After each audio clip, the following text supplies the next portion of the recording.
Hey everybody, let's go ahead and switch over to this one. And I believe that I should be streaming right now. Hey Super Pals, it's James. Mark is caught in traffic a little bit, so he's going to be just a couple minutes late today, but I thought I would get started. Again, in case you guys didn't join us for pancakes, we are streaming from my girlfriend's apartment, which is why it doesn't look like hobos live here, because she claims that she is not a hobo. I'm not sure I believe her, but that's what she says. And, you know, good relationships are about believing the lies that your significant other tells you. Now let's look over here really quickly. I just want to make sure I'm streaming, so I'm going to look at my face. Because when I see my face moving in the window, then I know. Wait, but it disappeared, so I don't know how to... I'm maybe not the best at this that has ever existed, but we're going to get this over here really fast. We'll just make sure that it exists, that it's real, and then we will continue on. How are all of you guys, by the way? That's another good way. If you guys can see me or hear me right now, let me know by saying something in the comments, and I will take a look. Oh, yeah, you guys can see me! Yay! Okay, so cool. Let's see here. We've got a lot of people just chatting. So anyway, this is supposed to be about food, so let's get to cooking. Alright, as a note, I don't have anything prepared, because Mark's coming with all the food. I found this on the table, but I think I'm not supposed to eat it. Here we go! Beer! I love beer! That's like food, right? Okay, so we're gonna play a drinking game. And our drinking game is gonna be called James Drinks Beer Until Mark Shows Up. So I'm just going to chug beer until Mark shows up. It's not a complicated game by any stretch of the imagination. It actually has only one rule, and that's drink beer. Here we go. Ow, knife! Okay.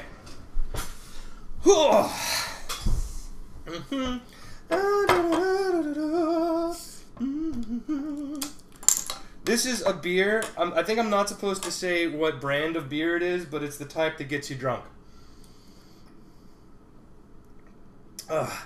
Nothing says professional like opening a beer after noon. That's right, it's 12:02 here, so I'm a good person right now. Everyone can play the drinking game. Here's how the drinking game works. The drinking game works like this. You drink a beer. Let's see it, Super Pals.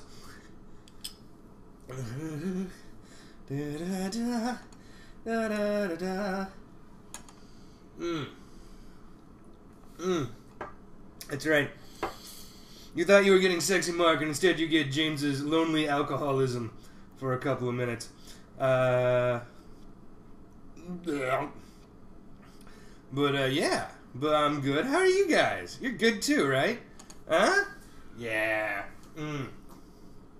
I am drinking a porter because it's dark. It's technically a maple pecan porter, which is a little interesting.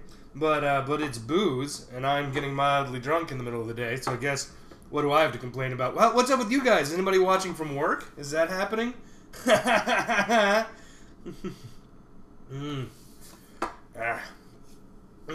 right. Doesn't count as drinking alone if you're drinking with the internet. So I'm never drinking alone, and thus, I don't have a problem. Oh, that's good. That's delicious beer. You guys are welcome. This is what you pay for right here. James staring into a camera, rambling and drinking booze. What else would you want from life other than me drinking booze? You're a crash safety researcher? Wow! I would make a great MTV show. James's Lonely Alcoholism, the MTV show. Just me sitting there saying, Why don't I enjoy things the way I did when I was 18? And why are all the children loud and mean to me? And why is my beer empty?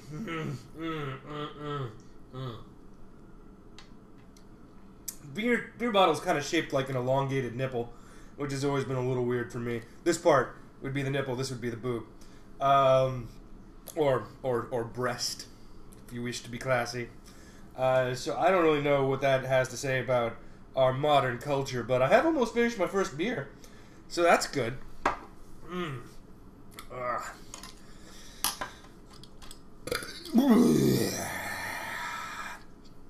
Why you have me on the minimize button? What do you need a minimize button for when you got James? What? Zach Wiener, shirtlessness is tomorrow night. Tomorrow night is shirtlessness. Today is about afternoon tonight with Mark, not me. Or you. Zachary. Blah. Tomorrow night, I'm going to be testing out some of the recipes that you guys have sent us over the last year for hand to mouth, and then I will taste them and tell you what I think. So, look forward to it. By the way, those are professional comedy burps, so don't try that at home unless you have a very understanding family.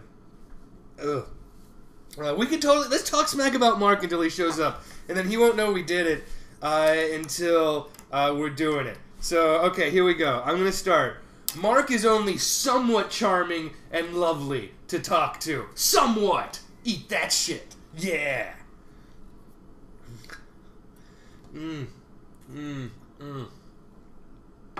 Seriously, though, professional comedy burps are not to be attempted by amateurs. There's a very good reason for that. The major reason is that if you don't support your belch with the diaphragm, you can actually end up blowing out your burp cords, and then you're left with nothing. Then you're just another homeless dude who can't burp, and that's no good. That's no life. You need to be able to blurp when you are drinking Ajax half of the day.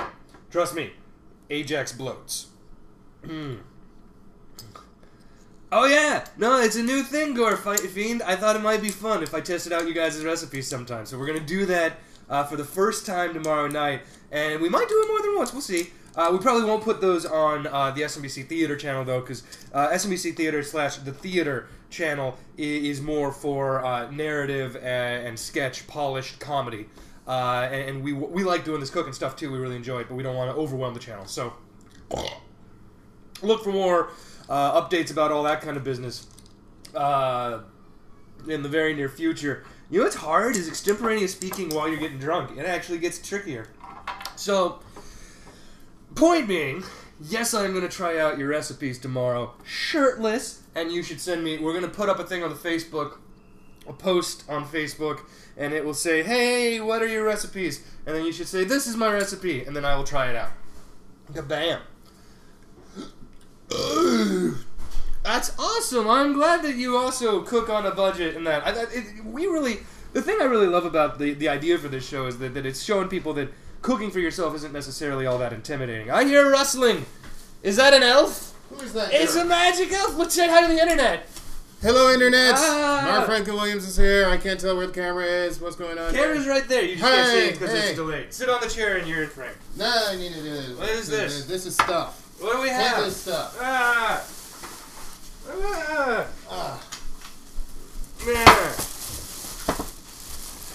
Okay, I had a beer already, so you should too. That's how science works. Okay, I'm gonna look at what you bought and then guess what we're making. Okay. Yeah, that's what we're gonna do. It's interesting because I told you what we're making, so this is gonna be an easy game. All right, champagne. Champagne. Okay, we've got parsley flakes. We're not supposed to show labels, so I'm going to do that. And we're probably going to fuck that up, but whatever. We have olive oil. I love olive oil. Fine Mediterranean sea salt. Oh, I'm so... Salt, Did you blow somebody on the way over here? Oh, no, you don't understand. What? That's in order to make you feel better about buying it. like when we used to marinate our chicken in the finest of white black label Italian dressing. Exactly. The type this brand name is Italian dressing. I wonder what this is. No, it's just right. It's right there. Alright, we got some of that, and I want to give a lazy man tip. So, I'm still not quite sure what we're making. Wink! But, here's a good thing to note. Carrots are a pain in the ass to peel. True. In many carrot dishes, you have to peel the carrot, which is a pain. Mm-hmm. But if you're making soups or other things where you're just going to boil the shit out of the carrot, you can get away with just rinsing.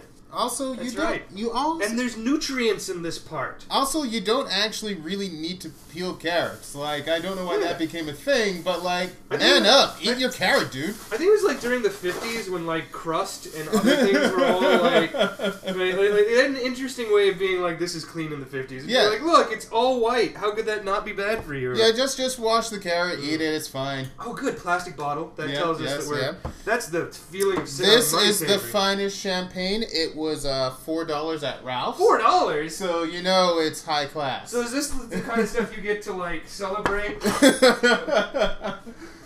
Your celebratory champagne? Alright, Internet. Oh, you see, we crossed 10,000. We did? We just crossed 10,000. You're awesome, Internet.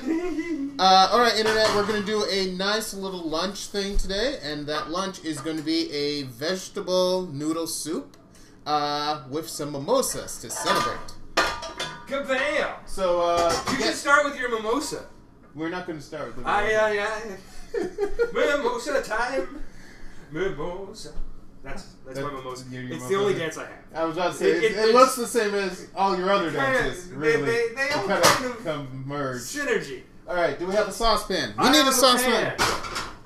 Okay, do we have a slightly smaller? What? We can work with this one. What? That's this one's gigantic. Yes, that's wonderful. 1 second, I think there's stuff in this one. Yeah.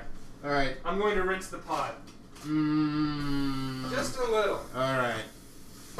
Just saying, sometimes that, crust at the bottom adds a nice flavor. A sousant, if you will. Sousant of rotting flesh. Alright. And do you have a cutting board of any kind? Oh, I totally do. Alright. I have a tiny one. Perfect. That's going to upset you. I think that's... No, here. Regular. Right. There we go. And now to kill you. Knife. Guys, you can usually find a cheap cutting board at your local grocery store and grab one. It means that any surface now becomes a place where you can cut vegetables without killing yourself. Important note, though, this is very, very important. Cutting boards are one of those things you probably don't want to buy at a Goodwill because they can get really gross from food and all kinds of particulates. Plastic is safer than wood in that respect, but neither is ideal if you're buying used. Also, you can usually get a really cheap piece of shit cutting board for like $3. So, if you can't find that $3, begging on the street for about an hour, and you could get a cutting board. Yeah. Just make sure not to have nice shoes on. That's a dead giveaway. Right, Come on. Right. And it's also a way for you to get other stuff besides cutting boards. What? Really? I don't... Huh? Alright, so throw me those celery. Celery! That's chock full of protein and fats. Now notice how, like, all of these, I just straight up grabbed the loose stuff, because why do you need to get the stuff in the bag? Yeah, never get the plastic bag. You're paying extra 10 cents for the bag. Oh, orange juice. Wait, this isn't alcoholic. Where's my beer? My beer! It's not alcoholic yet. Alcohol, you taste Yet is so the key good. phrase here. I love drinking alcohol. Alright, so for this vegetable soup we're making here, you obviously need vegetables. So we're going to do carrots Celery and carrots. celery. Alright. You're going to need some form of broth. I got the cheapest brand chicken broth I can find. You can also make your own chicken broth. One really effective thing I used to do back in the day, a lot of discount grocery stores will have a baked chicken for $3 to $4. If you get that baked chicken, you've just bought yourself 1 week of chicken meat for a week, and then the carcass of the chicken, you can actually break the bones apart, boil that for about 3-4 hours, and now you have delicious chicken stock to make soup for the next week.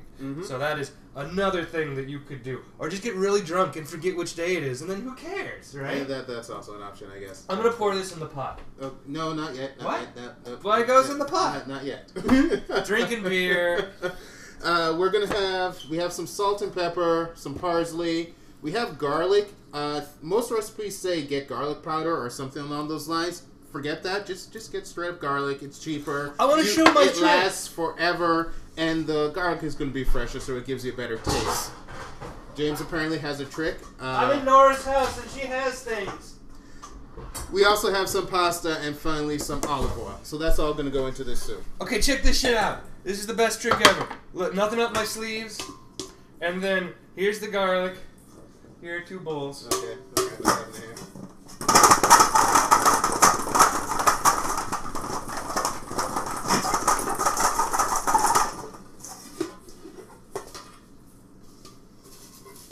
It works better usually. 1 second. Maybe you have to be standing.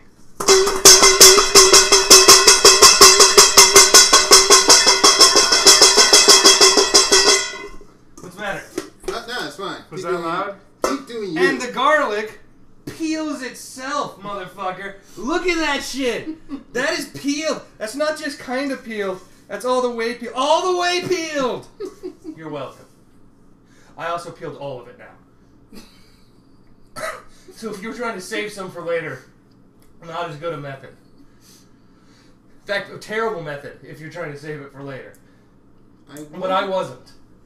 So it was perfect. I wonder if an online stream counts as evidence in a homicide case. I'm not sure. I think if you were to kill me on the stream, at the very least they would have a solid argument. Alright. So, internet first order of business, we are going to cut some celery and carrots. Celery and carrots time.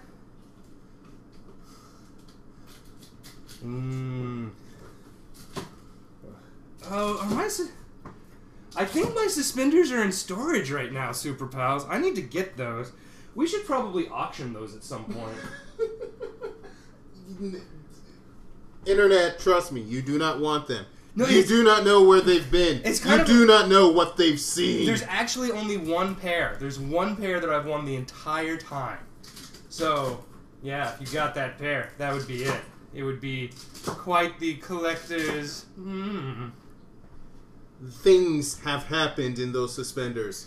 The code we destroy wants me to pop a piece of garlic like it's popcorn. What time is it? Am I dumb enough to... I've eaten raw garlic before. It's not that big of a deal. It just makes you cry a lot. And that's no different than any other day. That's just life.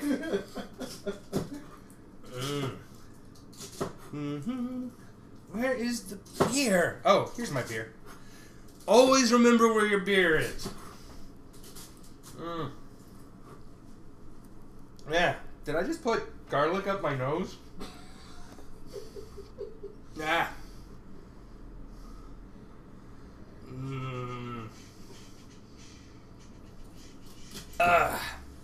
That was a good first beer.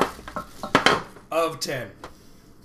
Okay, so then the olive oil goes into the orange juice, and then those get baked. No. What? No, bad James. Where does the pasta go? James. I'm gonna eat it. Okay. Eating pasta. It is terrible. No, there's nothing good about this at all. You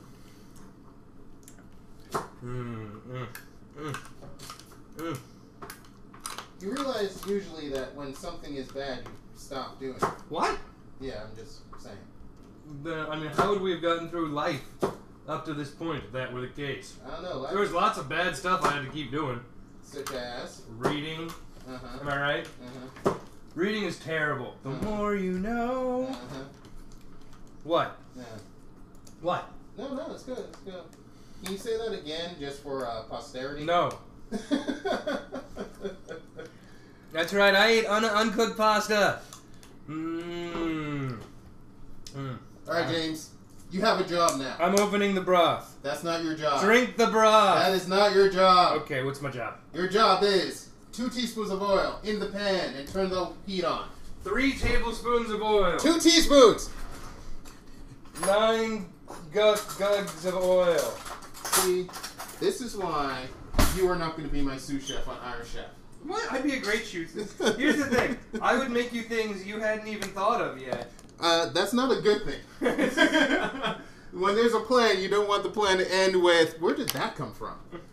What? That's the best thing, because that way, when somebody sneaks into your organization to steal your secrets, joke's on them, your secrets are worthless because you don't plan ever. Checkmate. Lex Luthor. Okay, I have just put oil into a pan. There it is the oil in a pan. Alright. Ow. Should I heat it up? Yes, turn the heat. How high? Medium high. Medium high. Medium. Medium high. Ah! Alright, now you're going to take the salt, pepper, and parsley. You're going to put that in the bottom of the pan. Okay. Are there measurements, Mr. Wizard? Yes. Don't tell me them, because I'm not a wimp, and I don't need measurements. There are measurements, but are we going to use them? No, because we're men. That's right. Look, I'm going to put... That's too much. I'm going to put less than this. That is too much salt. That's good. That'll do it. That's fine. That's good and dandy. I have a knife. The finest of Mediterranean sea salt goes in the sink. Throw in the pepper. Pepper and the parsley. and parsley. God, get it together, Mark. Ah, that's too much parsley. And again, I have no idea how much I'm putting in. Some. Enough. Actually, that is kind of how we roll. How much do you put in? I did 7 shakes. Enough that you can taste it. Yeah. Then put it in, and then we'll put in the stock, and then later we'll taste it, and if none of that stuff is enough, then we'll put in more. And that's our secret of cooking. Pretty much.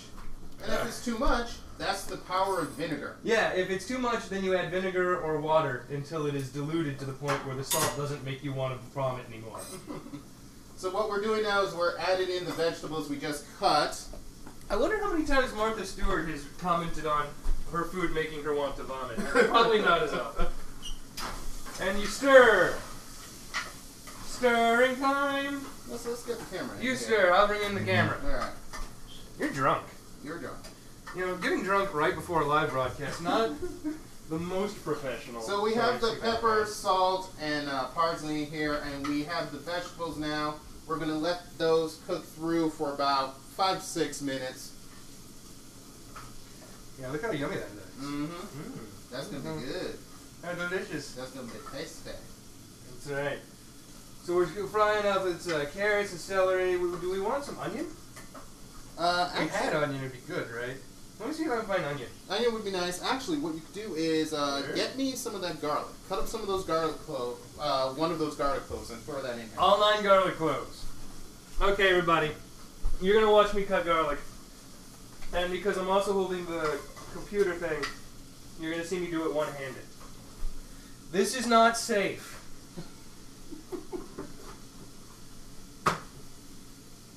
There's a green thing, so we're going to have to try to take the green thing out. I feel like I should be using more than one hand for this. Okay, James. But it's James. on the Okay, plate, so. no, we're gonna. No, we're good. No, we're. Watch. It's. Watch the screen, be amazed. Okay, this. Okay, so there, and then we just claw that out. You know, kind of like you're a goblin. We're just What? I'm just gonna hold What? that. This All is right. cheating. There you go. Look at that. Well, it's easy now. Yeah. It's almost. So sometimes garlic slightly sprouts, take out the green stuff, and who gives a shit? And it's almost like I don't want to give my drunken co-host a knife and a camera at the same time and see what happens. well, you are not thinking straight. That is internet gold right there. Drunk man with knife and camera should be the new name for YouTube. Welcome to Drunk Man with Knife and Camera. Over 1,000 hours uploaded every minute of Drunk Man with Knife and Camera. It's in there! Garlic! Alright, we got some garlic. That'll do us. I think they liked my one-hand cooking styles.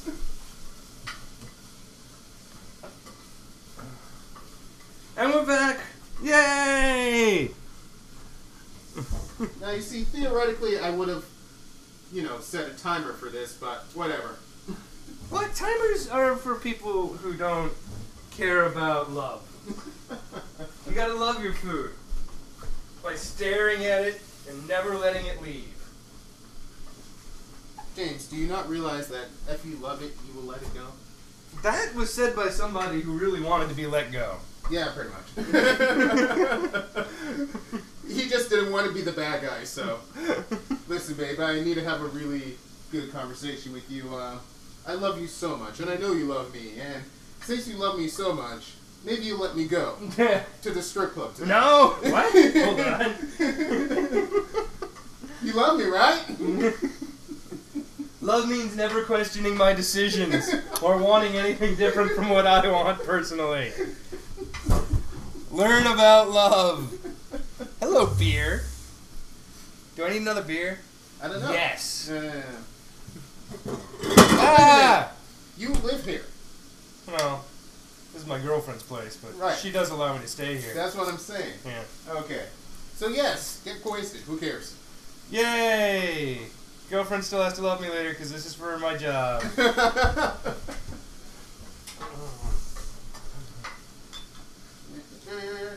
Cooking up vegetables in the bottom of a pan. Cooking up vegetables, and they say, you know what marks the man. That's my song. Let's see. I want to see if we've got any interesting comments. I don't know. It seems like people really enjoyed the Drunk James with a Knife show. I think I have a new idea for a show. No. It's called Tempting Fate with James. Because here's the problem. At the end of the season, somehow everyone will be hurt except for you. That's the best part of it. Did you know that in a drunk driving accident, the drunk driver is actually more likely to survive than the other person because they're relaxed when they hit the car, and so they just flop instead of trying to tense and thus snapping themselves? So the secret to surviving a car crash is to be asleep behind the wheel. Which is sort of like the secret to surviving working with James. You just gotta close your eyes and just let it happen, you know? Just let it go. Alright, so next we're actually going to take the pasta. And we're going to put the pasta in here, and we're going to essentially toast it for like 2 minutes or so. To somebody who asked what kind of beer this is, I'm not allowed to say brand names, but it's more expensive than I can afford. Luckily, my girlfriend sometimes has parties and other people bring beer and then I drink it. I mean, I get to see my friends and it's great.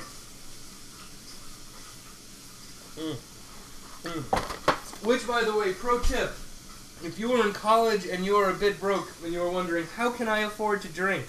Have friends. Have friends. Think of it this way. Your friends may think of something like a waffle or pancake breakfast as being a little difficult. So if you say, hey, I'll cook for the party, you guys just bring the booze, you can cook something super cheap, make it seem like you spent money, and end up with several six-packs of free beer in the end. Mm-hmm. That's right. Or you could just hang out because you love your friends and you care about people and I don't know. Nice save, nice I've save. heard. Good. People have said that. Good recovery. Thank you, by the way, for bringing this beer over 3 nights ago. I'm glad to see you got to it eventually. You're welcome. I like to build it up.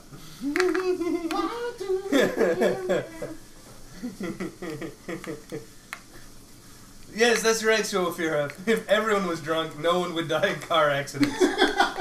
There would be way more car accidents. No, because no one will be able to get to their car or find their keys. Ooh, sorry, he wasn't drunk enough. He was able to find his keys and leave the house. You've got to get him drunker for society. Come on. So anyway, guys, this is our last week of the Hand-to-Mouth Kickstarter. If you guys have not yet backed it, please consider doing so. We're really excited. Get that camera in here. Camera's coming in. And if you have already donated, then you are awesome and we love you. Alright, look at that. So we're getting the vegetables cooked in there. We're also getting the pasta nice and toasty. And look at that. That's looking nice and delicious. And this is even before we add in our broth. So this is going to be a good soup. Ooh, that looks yummy. There's green things and orange things. That's way better than my yellow soup. What's your... You know what? No, I don't want to know. You thought it through. That was good. I finished it. I got there.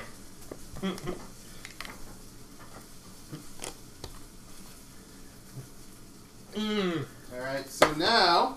Well, we are going to be having a private candlelit dinner with backers who donate, I think it's $500 or more. Yep. If you cannot afford $500, which, frankly, if you can't afford $500, why are you watching this super top-quality gourmet show about expensive living? Am I right? So we did put in garlic or not? I forget. I think we put in garlic. Okay. Did we put in garlic? But either way, we're going to have a group candlelight dinner on Monday, this coming Monday, January 14th, for the last day of the Kickstarter. So you guys should definitely join us for that. We'll be eating some classy foods and wearing some classy clothes. Yes. And we'll be doing some candlelight dinnering. It'll be nice. But if you give us $500, then you get your own personal date with us, and that gets sexy. Yeah. Yeah. Wait, what? Well, one of us isn't wearing pants and the other one isn't wearing shirt. So, wait, what? kind of your call. Wait, huh? You can pick. You didn't. I will give you first pick. I'm pretty sure that wasn't in the First contract. You should really read the invisible ink portions of the contract. Wait, there's the invisible contract? Yeah, it's pretty fun. And legal. I've heard. Or so I've been told. By anonymous sources who are me. Well, you did 250, Karseth. You were amazing. Thank you. 250? KR Sai. You're awesome. Yeah. High five. High five. Or should I say, Y5? They're wondering if you could do a Barbados Slim impression. What? Who is that? Somebody? Is that a dude? Is there a guy named Barbados Slim that I have not been calling Mark for the last 6 years? Because I should have. You're fired. That's like if you become a dime store novelist. Alright, so we put in our chicken broth, so we're going to turn down the heat just a tad. We're going to cover this. Oh, are we? 1 second. What's up? We might not be live anymore. Oh no, we're live. Right. My computer messed up. Bad computer. I don't know about Barbados Slim, but Mark does apparently. Who is Barbados Slim? They're calling me a nerd imposter. Damn it. Oh, now I'm just gonna sit and bask in this. This is beautiful. Shut up! What is it? Ooh, what is it? I want to know! Hey James, there's something you don't know.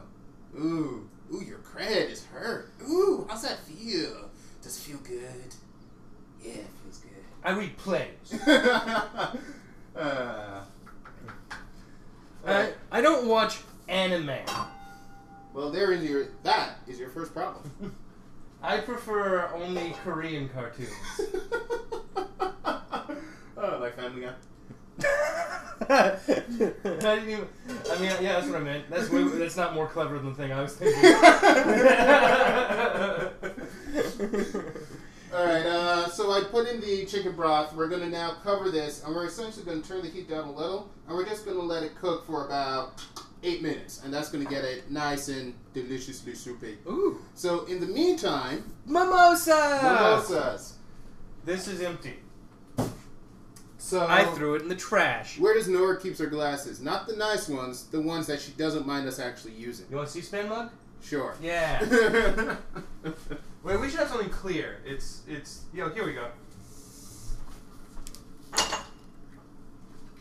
Clear. Alright. And...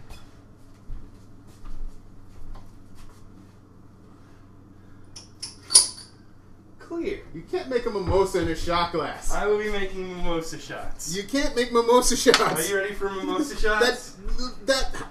Okay. Oh, we're gonna have to do about 70 mimosa shots to start feeling a buzz. I am not supporting this. Well, you're gonna have one. Whoa. Okay, this is actually fancy. Check this out. You can twist it to open, but you can also twist it to reseal. I think you're confused as to what fancy means. High class. Twist to reseal. That means you can use it again later.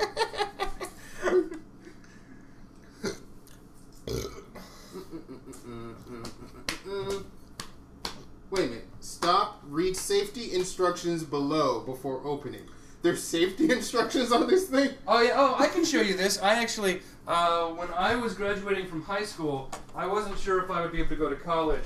And so I taught myself to be a bartender, which when you're 18 in Texas, you don't get the cool jobs. So mostly what you end up doing is banquet service work, which means opening champagne bottles all goddamn day. So what you do is you take a towel, you put a towel over the cork, so that's if the cork shoots out crazy, it doesn't go flying across the room and almost hit somebody in the face, like I did several times when I was being paid to do this. And then you just Now, with a regular bottle, this would be harder because there'd be a cork involved. This, however, seems to be a Gatorade bottle full of champagne, so this is going to be easier. Here we go.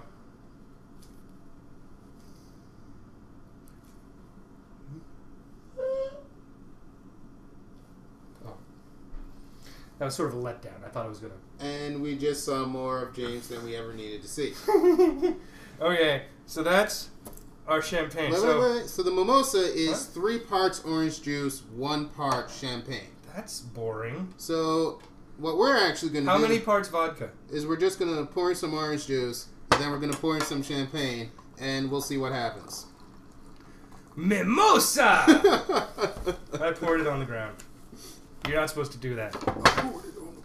All right. Okay, I need something that isn't my finger. Though my finger would work, but then Mark would get all pissy. Yes. Hand me a knife. Yes. Are you sure that soup isn't on too high? It looks like it's on too high. No, it's fine. You don't know how to soup. It's all good. You don't soup me. Okay, here we go. We're not doing... This is going to end... Here we go. This... Shots, shots, shots, shots, shots, shots, shots, shots, shots, shots, shots, shots. All right, here we go. All right. To hand to mouth, Mark Franklin. To hand to mouth.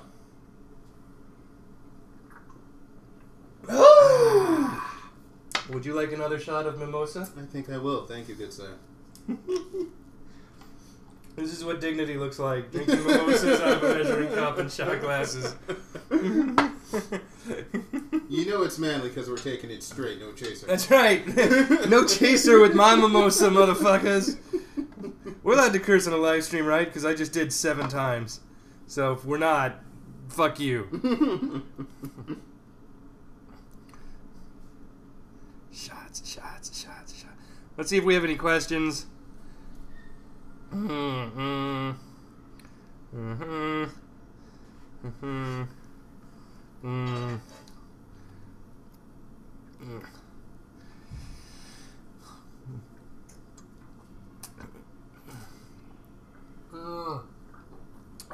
like that somebody likes that this is our returning to normality versus the sketches.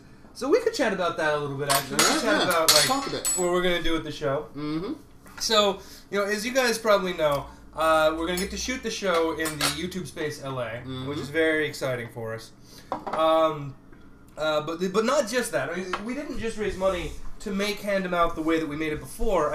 We designed the old version of the show as something we could do for no money because we had no money or time, and we just thought it would be fun to do. Correct.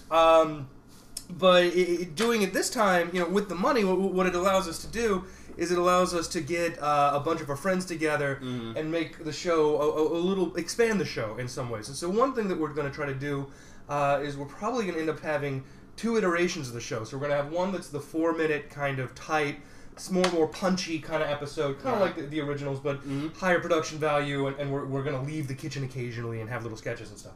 But then we're also going to have a longer version where we actually watch Mark and I do a little bit more of the cooking, and so you guys get a little bit more of a taste of that, and we can be a little more specific with recipes and how much stuff costs, and just kind of make it more of a cooking show, make it a little more, make it fun for you guys. So yeah, and then that one, part of what we'll be doing is it's still going to be very jokey, still very funny, but and we're looking actually to kind of expand on that kind of fun, jokey concept without going overboard, obviously. But expect to see, a little more interaction with some like outside characters.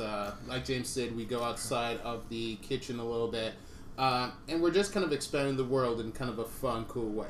Yeah. So how will the kitchen setup change? Well, one thing that we can do is the Hand 'Em Out up until this point has basically been shot wherever somebody would let us shoot it, pretty much. So you'll notice that the kitchen changes, the location changes, all kinds of things change between episodes right now. Right. And that's because we really don't have a consistent place to shoot in.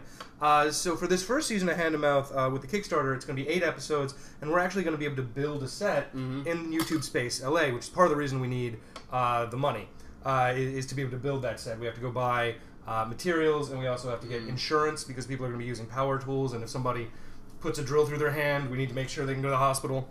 So it's going to be... Or at least make sure we have the cash to hide the body. And or enough money to pay the cabbie to not slow down while we throw him out.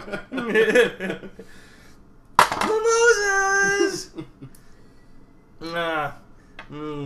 Oh, Bobby boy. If only $10,000 made you rich in multimedia land. But the trick, of course, is that, well, $10,000 is a ton of money to us, and something that we're very, very grateful for. When we're making movies, the trick is you need an army of people, and you need a lot of materials and resources, and you have to pay for things like insurance and location fees, and so $10,000 disappears very, very, very, very, very quickly. That being said, it's definitely going to make a difference as to the quality of the show that you guys are going to see. Right. We're gonna up it a lot, and we're really excited to be able to get a little bit more ambitious. I think at this point we can say, you know, in terms of what to look forward to, imagine essentially seeing James and Mark in a broke, twisted version of Sesame Street. You're kind of getting close to where we're going to be headed with the show. Yeah, we're muddling. We're muddling towards the description, but we are definitely. It's going to be bigger. It's going to stay funny and dirty, but we're going to have a lot of fun, and we're really excited about it. Yeah. So thank you guys so much. If you donated, if you didn't yet, consider it. Either way, thank you. And hey, tell your friends that we're hanging out. We should post on Facebook again. Is what should happen. All right, you can do this. You have the hand-eye coordination. Pull this off. I can do all kinds of things. I'm like a hacker. I'm going to hacker. I'm going to hack Facebook and put our post on it. All right.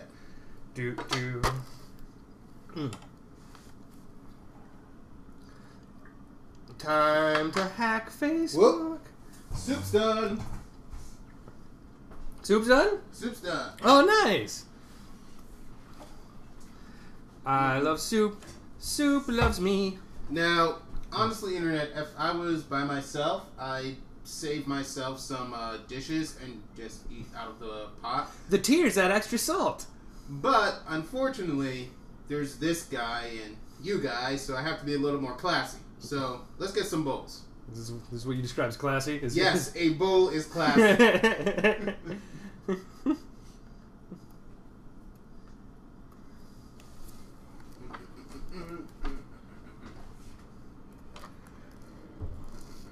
There we go. What won't nowhere kill us for using?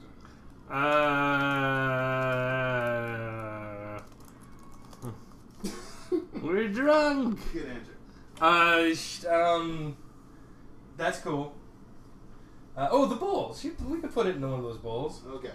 Yeah. All right. She has to forgive me. She loves me. She said it this morning. That you can't take it back that fast. You're considered a jerk if you're like, I love you in the morning, and then later you're like, you can't use my soup bowl. That's contradictory. People don't buy that.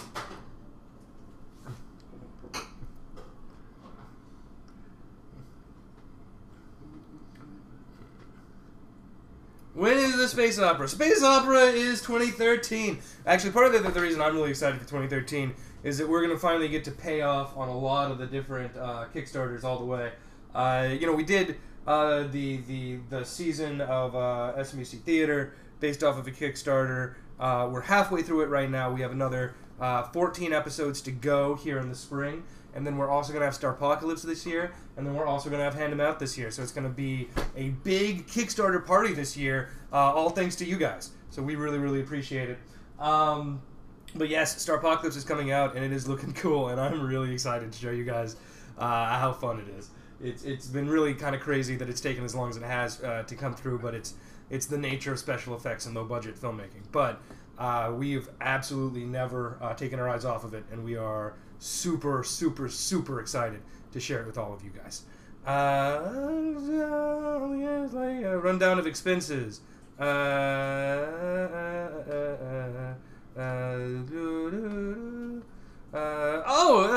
a rundown of the expenses of where we're spending the money to make the show. Yeah, I could probably set that up eventually. Let me finish the show first, because part of the problem with filmmaking is that part of what happens is halfway through shooting, something explodes or breaks, or you lose somebody, or you have to replace a member of crew or something, and it turns out that, oops, that last $1,000 you thought you had saved just turned into dust. That happens with some frequency. Where's my beer? Oh, there's my beer. It's not in the fridge, Mark. Learn how to beer. Is there a spoon set in between these two? No. Get the soup spoon. That's the soup spoon. These are huge. That's what you eat soup out of. I disagree. If you're a man. Alright. And so, Internet, what we have here is delicious vegetable noodle soup. Veggie noodle soup. I'm going to give you a close-up, Mr. DeMille. It's just until I see if it's there. So I'm just going to talk until the image catches up. And then I'll know. Oh, yeah, there it is. There we go. So you can see right there, we've got some lovely veggie soup. This will keep you alive for quite some time. This is actually pretty solid. If you wanted to bulk this out a little bit for cheap, you could also toss in onions and cabbage and probably double the total volume of soup you've made for very little money, which is always a good idea. And then also Mark has his soup. Alright, so the good thing about soup is that you can essentially make, a single pot on a Sunday, and it lasts you throughout the entire week. So, or if you make enough soup, you can freeze half of it. Now you have 2 weeks of food. Exactly. And I think we actually mentioned this in our soup episode. As you reheat the soup, the particulates kind of start spreading out into the actual broth, and it actually makes it tastier as the week goes on. That's right. That's right. One thing that will mess that up potentially for you, starches in soup tend to get really mushy over the course of the week. So if you were planning on keeping this as a vat soup for the week, it might be worth making the noodles on the side and keeping those separate and adding them before you eat it. That's true for things like potatoes as well, although sweet potatoes do okay. But anything that's starchy and tends to dissolve in water, you want to be a little careful with. I mean, it'll still be edible, it'll just get gooey after a while. Right. Do you want to top off the mimosa?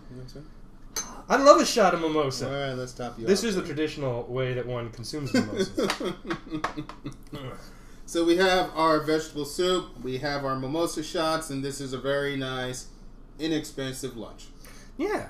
So now we're just going to hang out. We'll answer questions you guys have, and then maybe I'll make Mark dessert. I don't have anything for dessert, but I bet I could make something up. All right. Delicious. This is terrifying. Delicious. I am horrified. Delicious.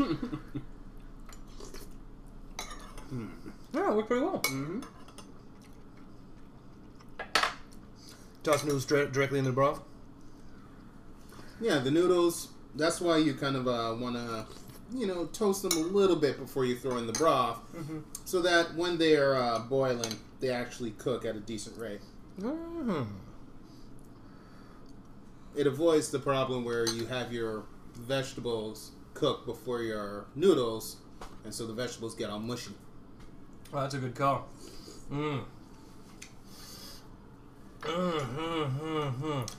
If you're opposed to all things vegetable, I have a soup for you. If you're opposed to all things vegetable, this is kind of a sad soup, but it did keep me alive for quite some time. So I feel like if you're broke and you hate vegetables, unfortunately, you have two options. Either you can get really good at mugging people. We don't have a show for that right now. No. 3 options. Mugging people, pigeons. You keep forgetting pigeons. Pigeons, that's true. You could also you eat can eat a lot of rabies, pigeons or water squirrels. balloons. Yeah, those. Okay.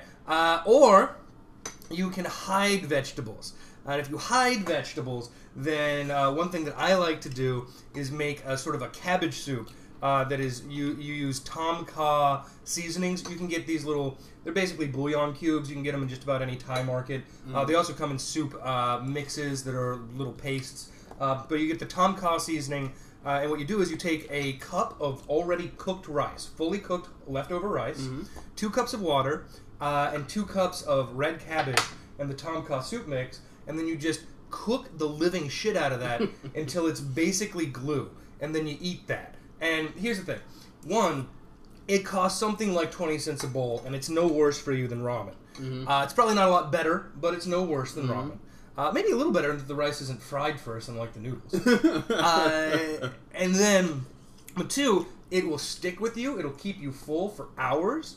And you don't feel like you're eating vegetables because the cabbage essentially disintegrates into the soup, so it just becomes part of the paste as opposed to being a chunky thing that you're dealing with texturally necessarily. Yeah, and if you absolutely positively need that animal, then you're going to want to look for ways to buy cheap not necessarily spoiled, but cheap meat in bulk. So that means going to places like Costco or BJ's instead of your local grocery store.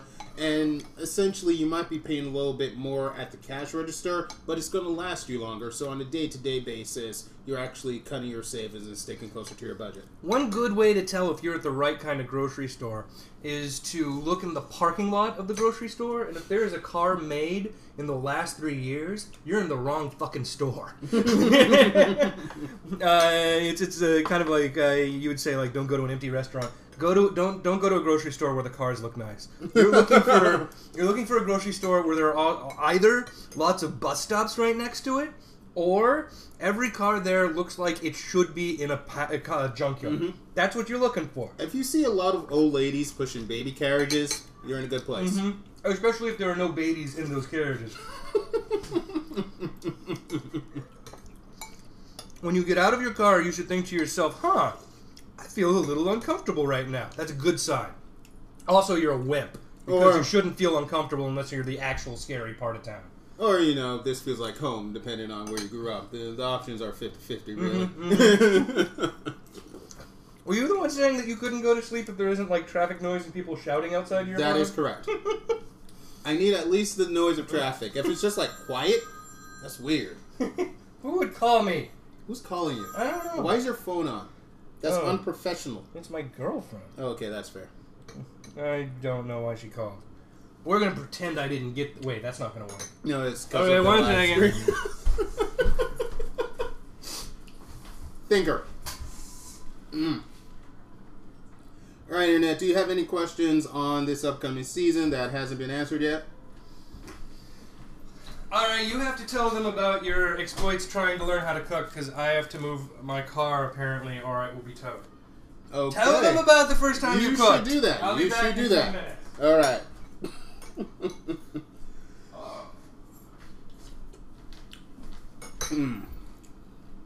Well, Internet, I will give you a little anecdote. I think I may have mentioned this before, but I've just had 5 mimosa shots, so my stories are going to start repeating. But one of the first times I started cooking, I decided to do something simple, which was a boiled egg. Now, under normal circumstances, a boiled egg would be, an easy dish to make. In my circumstance, it ended with the egg exploding, the pot being destroyed, and egg being everywhere over the kitchen on the walls.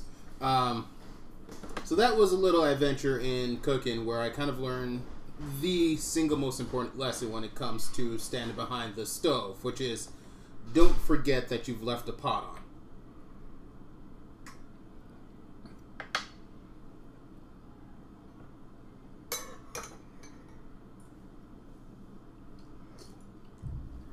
Listen. Alright, Nimbus, that's a good question. In terms of the changes to the characters, both me and James are going to kind of, I don't want to say tone down the wacky, because the show is still going to be wacky and we're still going to be ourselves. But what we're going to do is we're going to try and we're going to both insert more of our actual personalities into the characters. So you're going to hopefully be seeing something that's a little more grounded, or as grounded as we are already. So it's going to be less Mark and James the characters, and a little bit more Mark and James the people cooking in this fun, kind of crazy world, and giving you guys the tips that you need. Are we going to try some exotic things next season? Next season, we're not going to do too much that's too crazy. We do want to try and keep things... we do want to try and keep the focus of the show things that are readily available, because odds are, if you're living on a budget, you don't have access to too many crazy things. That being said, as the show continues forward, it would be fun to kind of start, expanding and seeing how far we can push our recipes. Let's see. And there was one question. Excuse me for a moment. I'm just going to scroll down. I saw someone had a good question, and I don't want to miss it. Oh, the fanciest meal. Oh, we are going to have something fancy. I'm talking bow tie fancy. And that's going to be, okay, it's just fish, which isn't that fancy. But it's fancy for us. God damn it. I'm going to wear a bow tie. I'm back! You moved your car? Yes. It's not towed? Technically, no. Okay, did you run over anybody on the way back? It doesn't count if you don't notice. Old or young? If I knew that, I would have noticed, and it would be illegal. The question is, am I going to get in trouble? Alright, that's a yes. Alright.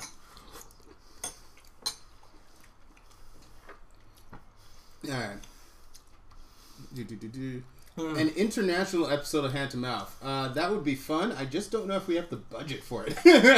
We should make that like the $50 million stretch goal. For $50 million, I will move to another country and make hand to mouth. Yes, make hand to mouth, not hang out with lady boys. That's interesting. That's what you were saying, right? Is that where you're straight to lady boy? Is that where you didn't even like take a turn towards regular boys? Well, I thought that's what you were doing. Yeah. No judgment. No. I thought that. Okay. Good time. You know, lady boys don't have lady parts, right? Wait, what? No, they only have boy parts. Wait, what? Yeah, I was confused too. I thought it was kind of like an AC/DC. You get both. Yeah, exactly. Yeah. No vagina. And like one plugs into the other. 0 vaginas. Really? Not even one vagina. Well, I learned something today. That's right. Lady boys don't have vaginas. The more you know. But honestly, so who decided mimosas tasted good as opposed to like what? Is it mimosas? Mimosas? Mimosas?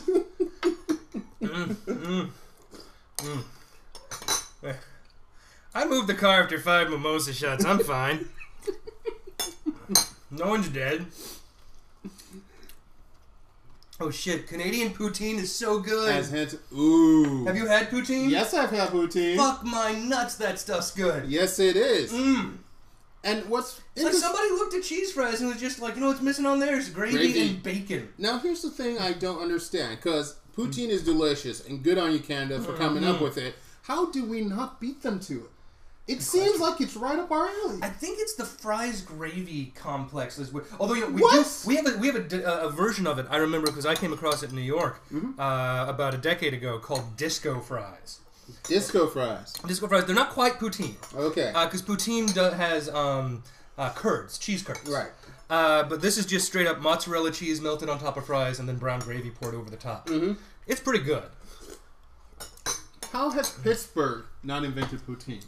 Think about it. They put fries on fucking everything. Thank you. They put fries on salad. So how did salad? So how did they not think? All right, let's throw it on our gravy. It's Pittsburgh. Pittsburgh needs to rethink their whole their fries. They stance on fries. Look at this.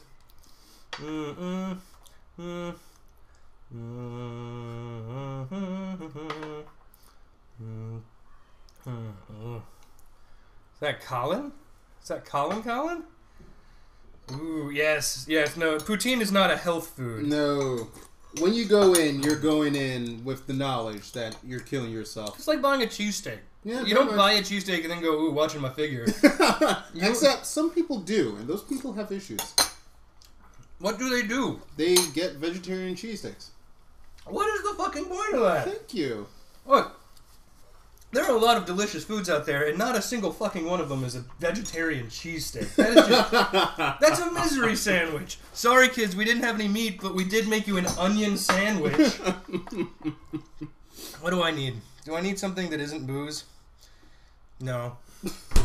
Beer! I'm glad you answered the question for yourself. So what did you guys have for lunch, Internet? You guys have anything as delicious as our soup? I put the champagne cap in my soup. That's kind of gross. Let's go. You can't just throw it out. You need to eat it. It's a champagne cork. You need to finish it. It's not even cork. You put it in the bowl. That's made of plastic and metal. It counts as food now. That would give me mercury poisoning because it is made of mercury. Maybe That's not. right. Maybe it wouldn't. Right? Maybe you wouldn't get mercury poisoning and die a horrible death. Wait, are you maybe not? Is that your logical response to my argument? Yeah. But maybe. Cajun red beans and rice. We should definitely make those at some point. That is a cheap as balls meal. Yes. But one thing we're hoping to do with the website, which if we hit 12K by the end of this, fingers crossed, we'll be able to do, is we'd love to have the website as a place where we could share more. Because truth be told, we know more than 8 recipes that we'd love to share with you guys, but we can only make so many episodes because it takes a crew and resources and all that kind of stuff. We know 9. So that 9th recipe, we'd like to share with you on the website, and that way we can share more recipes with you over the year, and you guys can share your recipes and tips and tricks with us because we've noticed that you guys have given us a lot of great stuff since we started this. So right. You guys have some really great ideas, and it would be great for you guys to be able to kind of share them with each other and in a way that's a little more searchable, a little easier to access. So you're not like, where's that fucking rice YouTube video? I think on the 4th pages of comments there might have been a recipe I wanted to read, just to make everything a little more useful, a little more accessible for everybody. Yeah. I'm gonna drink beer now. Okay, you do that. I'm gonna make another mimosa. Cool. You should just drink it out of the mixing cup because that's also very dignified. I was actually going to do that if you were done with your mimosas. I'm good. Oh, you're good? I have beer now. All right, this is my mimosa then. Screw you. Vegetarian meat substitutes. We know a little bit about vegetarian meat substitutes. I mean, I don't know if you guys know, but Zach is a vegetarian. Right. And I lived with Zach for a few years way back when, and so I have learned many vegetarian dishes over the years. First thing, don't go straight to tofu. You know, tofu. Yeah, no, it's true. Tempeh is great for some things and totally different texturally. There's also TVP, textured vegetable protein. Very good. Great for things like chilies. Anything that has the consistency of like a sloppy Joe or a chili, you can put the textured vegetable protein in. And most people won't be able to know. And in things like burgers or anything where you need, shall we say, a patty or a fillet of meat, you can use stuff like a portobello mushroom because that's heavy and that has a nice consistency, and that usually works well as a substitute. And it has umami. Umami. That's right. Yay, Mr. Knight? Mr. Knight. Mr. Knight is a backer now. Thank you. Yay! Actually, that is a good point, Rothasef. I hope international I got that right. food. Yeah. So I'm gonna. The international food section is essentially where you can get stuff from the other sections, but cheaper because it has funny letters on it. Sometimes you end up paying a premium. It depends essentially on how white bread of a suburb you're in. If you are in the sort of place that has a lovely outdoor mall, and I don't know how else to put this, fancy new cars in the parking lot. There's a good chance that to them, international means exotic, means we can charge $3 extra for this thing. In which case, in those situations, what you want to do is find a small international market where it looks like they don't dust the shelves every day, because that is where the discounts live. I mean, look for, we live, or at least I live in Thai Town. And so there's literally a Thai-run grocery store in walking distance. And I go there a lot for most of my groceries. Not always the produce, because it's literally sometimes inedible. Oh, no, it's a gamble. Yeah. Tiny Asian market produce is either totally fine and way cheaper than anywhere else, or really terrifying, or just gone. But you can get stuff like spices, sauces, all that stuff that you use to stock up your kitchen for ridiculously cheap in these ridiculously huge bottles. So it's always worthwhile popping in and checking them out and seeing what they've got. Absolutely. Well, because they are selling things as basic staple ingredients, because they are, that your local grocery store might sell as exotic foods because in their world it is. But there are very cheap ways of getting things like coconut milk and curry paste and that kind of stuff. Side note, this is really classy. Check this out. Have we completely redefined classy at this point? Is it? Yeah, pretty much. Is it a meaningful phrase anymore for us? I think for us, classy means, oh, thank goodness, we're actually capable of eating this thing. Hey, look, it's not giving me food poisoning. Exactly, like, that's classy. And let's be honest, everything's classy if you're wearing a bow tie. Would you like some classy mac and cheese? I didn't fart into it. Mm. I'm wearing a bow tie, so you know it's classy. Cataron. Drinking soda out of bowls. What? It's one dish. That is a red flag for depression. That's all I'm saying. It is one dish. You rarely hear somebody say these two things in a row. Gee, I love my life. Pass the bowl of Coca-Cola. That doesn't happen a lot. Look, alright, it's being efficient. You eat cereal, you wash the dish. You drink the Coke, you wash the dish. You're done. Are you saying that you live out of one bowl like a migrant farmer from the 1800s? Exactly.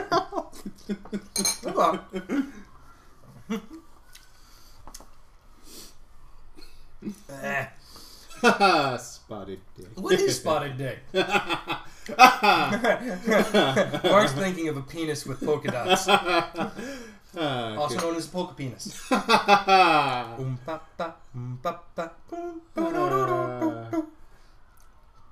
Good times. It's Good true. Times. Mm-hmm.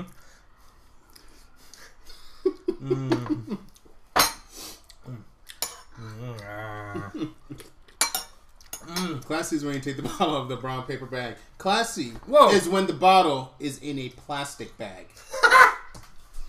I'm just going to point this out for both of you right now. Any situation where should I take this bottle out of the paper bag comes up. What? Already not classy. What are you talking about? Already not classy. Look, I think you have high standards, sir, and you need to bring yourself back down to reality. Oh, I read that wrong. So, Woo News, Wow Noobs Ahoy, one, said, biggest bowl of Coke is best bowl of Coke. Right. I read that as bread bowl of Coke. Like, for some reason, I thought he was saying that we should be totally down for like making a sourdough bread bowl and then just filling it with Coca-Cola and then drinking that. Which I take it back. Soda out of a regular bowl is not the saddest thing. No, I'm sorry. But Coke in a bread bowl is amazing. I feel like you drink the bowl and then you have this Coke-soaked loaf for you to consume. No, that's the downside. The Coke-soaked loaf is the problem with the Coke bread bowl. That's clearly the difficulty. Delicious.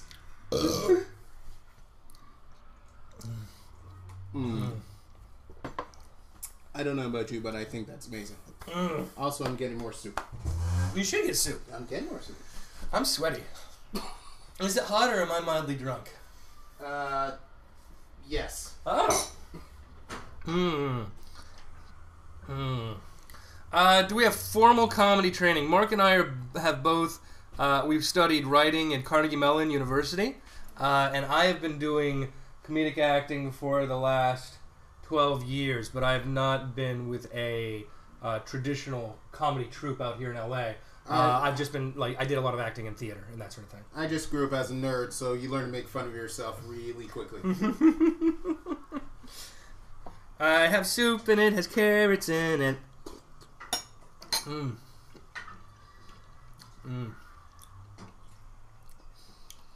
So what is your favorite soups, Super Pals? Also, this is my obligatory reminder that we have a Kickstarter Super running. Pals. You see what you did there? What'd I do? Super Pals. I'm hilarious. All right. Ha. Ha. Huh? Huh? Okay. Ah. Alright, that's good. No? That's alright. Is that not? No, No? you're going to want to stop that now.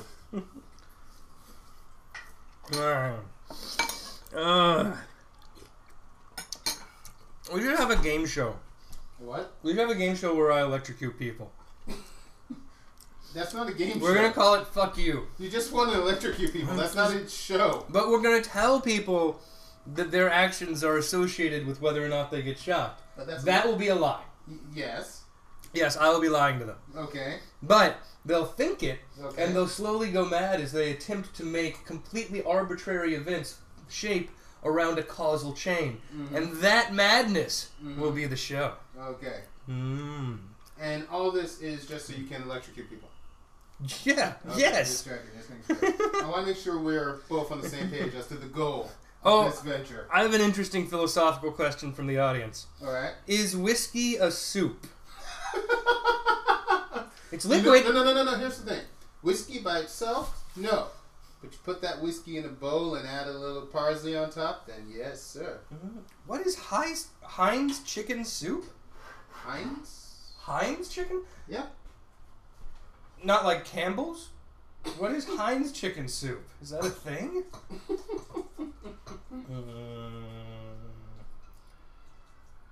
Weird.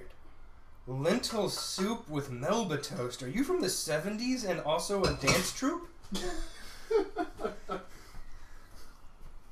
Actually, I'm surprised there hasn't been a troupe named Lentil Soup yet. Oh, that would be a good...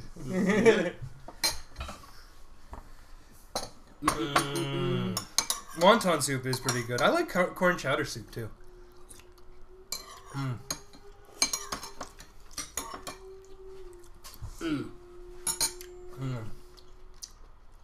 Why does it sound like there's a dinosaur outside your window? That could be anything, really.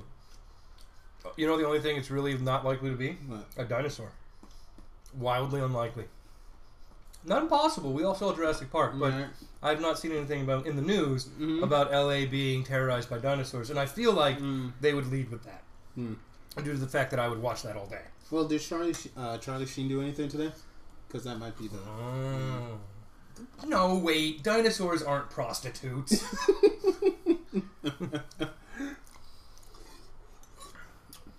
Really, twice as much bread for toasting than if you toast a regular slice of Melba. But isn't the problem with Melba toast that it tastes like bad matzah bread? Right, but James, we're not at the point where we can worry about taste. Right. It's about having bread in your stomach. But isn't it more expensive than flour and water, and not as good as that? That might actually be an issue. Yeah, that's right. That's right. Dissing on the Melba toast. I love you though, Rothasef. Rothasef? Did I say that right? Sure. All right. We'll go with that. Yeah, sorry, Britt. Whoa! Apparently in England town, Heinz makes soups. Really? That's what I learned from the internet today. Huh. Huh. Yeah, they just make ketchup and mustard over here. You mean tomato soup and mustard? No. Pretty sure it's tomato soup. Oh, I see what you're going with. Okay. Yeah. Good point. Have you ever heated up ketchup and eaten it? It could be good. We don't have any eggs today, but there will be more sexy recipes in the near future. I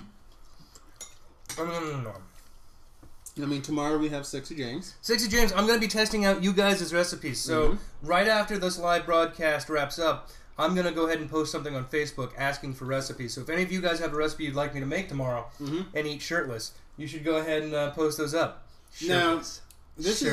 Now, here's the thing. Shirtless. This is an opportunity. Shirtless. Think about the recipe you want to post. Shirtless. And think about how it could cause the most potential comedy by shirtless being a little difficult for this guy to pull off. Shirtless.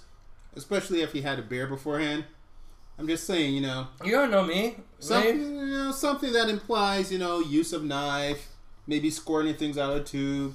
Look for opportunities for comedy here. Shirtless.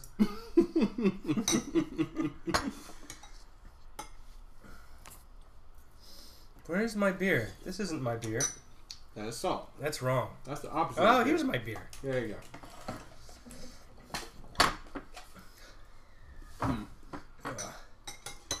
And then on Friday, it's going to be some fun times with John Brent. That's right. Friday. Okay, so tomorrow is 6 p.m. Pacific time, so that's 9 p.m. Eastern. Where I'll be doing fan recipes, and then on Friday, 8:30 p.m.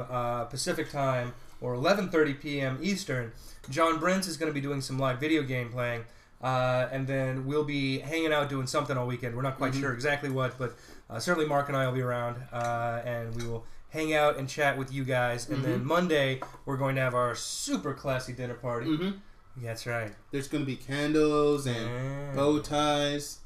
And some dude in the background playing the violin. We can't actually afford to hire a guy to play a violin, so it's probably going to be, maybe John playing an air violin. But he's going to play hard. Yeah, that's right. Yeah. That's right. Oh, maybe we could do a rock band on Saturday or Sunday. Ooh. That could be fun. Air rock band? I have the instruments. Air rock band? We could do half air, half not air. There we go. Yeah. but then how will they know if we're winning or not? If we're air playing? Look, if you're playing the air guitar and you're out there doing this, you're clearly winning. That's true. Yeah. That's true. That's just science, man.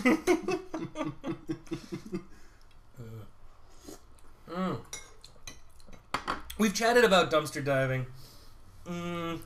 I may have done a little bit of that in my youth. May not have. Who knows? You can't prove nothing. But the difficulty with doing an episode of it is that we'd have to find somebody comfortable with us going into their dumpster. Right. And that can be tricky. Either that or have an entire crew that can run really fast. And that would, you would need a different guest host. Yeah. Because... Yeah. Yeah. I prefer to stand and fight because if I run away, I'm just going to look silly and have to fight 30 seconds later. Mm-hmm. So I just fight. And I already have enough reasons for the cops to arrest me, so I don't need to add one more. You don't think I use hot sauce, baby? How about this hot sauce? Or this hot sauce? Or this hot sauce? That's the same as that hot sauce. No, they're different texturally. I have more. Or, look, this hot sauce. I use it so much I don't even need a lid. Brutal Bayesian, by the way. Very good. Nicely done. Yeah, it's nice. It's good. My people make good hot sauce. We do. You do. Mm-hmm. It's delicious. Very vinegary. Mm-hmm.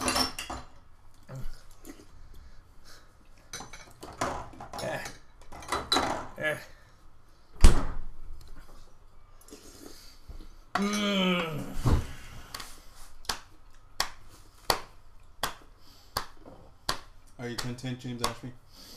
I'm mildly drunk and I've had lunch. Okay, that's a yes. It's an alright day right there. Mm-hmm. So we don't have any more episodes of Hand to Mouth to share with you guys until we shoot the new ones. Mm-hmm. So we're just going to be doing the live streams here this week, sort of to close out the Kickstarter. Right. As much help as we can get making the episodes, it's going to make a really, really big difference for us. Mm-hmm. So we really appreciate it. You're drunk. I was saying something. So if you would like more episodes of Hand to Mouth, please help us out with the Kickstarter. And if you have donated to the Kickstarter, we'll probably send you a few updates here and there as how things are going. And again, we're really grateful for all the help so far. 10K is amazing. And I'm trying to have a heart-to-heart with the internet. Well, I wasn't stopping you. I'm sorry, internet. The moment was kind of ruined, but his fault. I'll work you up again soon. His fault. That is not classy, by the way. Huh? That's not classy. Which part? Not even wearing bow tie. There's a shark brand of sriracha? Fuck, I want shark racha. Any more recipes next? Well, I handled lunch, so I'm done. James Ashby? I'm going to make us dessert. All right. I don't know what I'm making. Okay. What if I poured Mike's Hard Lemonade into cookie dough? That sounds terrible. That's going to end poorly. Okay. This is actually, as odd as it is, this is actually kind of an important thing James is doing, which is going through his fridge and freezer, seeing what he has, and then making up his mind about what he can cook. Okay, I'm going to make us a dessert of berries and honey. Okay. So we have some berries, we have some honey. We're going to combine them in some way that hasn't been figured out quite yet. These are berries. What kind of berries? These are blackberries. All right. Which are actually kind of pricey. That's no good. These are too good for us. We don't deserve blackberries. Okay. Let me think about it again. Would you like a Diet Coke? Does that count? What do you have in the freezer? Let's do some math here. Ah! That was a knife. Why do you have a knife in the freezer? Well, I think technically it was on top of the freezer. You know. Why do you have a knife in a place that when you open the freezer, it will fall down and cut you? This looks like somebody left a red Solo cup in the freezer after a party. Or it's vomit. So, you know, column A, column B. We've got some tequila, but that's not really desserty. This was the knife! It's alright. It's alright. My therapist said take 3 deep breaths and let your anger go. What? Your therapist is a wimp. Anger is fuel. 2, 3. Oh, actually, you wanna try something that I discovered the other day that's actually really delicious? What? Why do you have a business card in your freezer?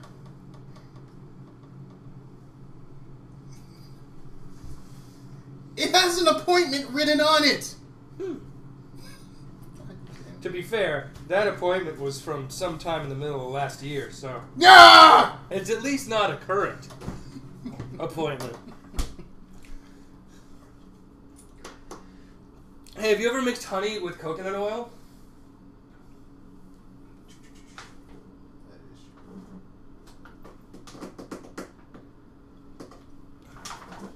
What are they saying on the internet? Yeah, why wouldn't you keep a knife in the freezer? Thank you. How long will it take you to do this, James?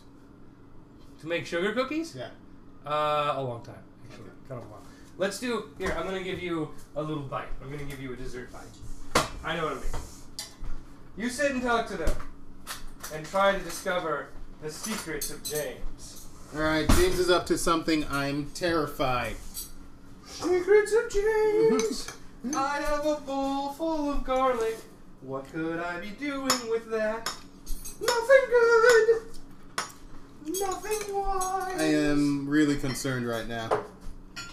This is honey. You can tell that it is honey because that's what the container said it was. Okay, that's true. Mm-hmm. Although sometimes containers lie.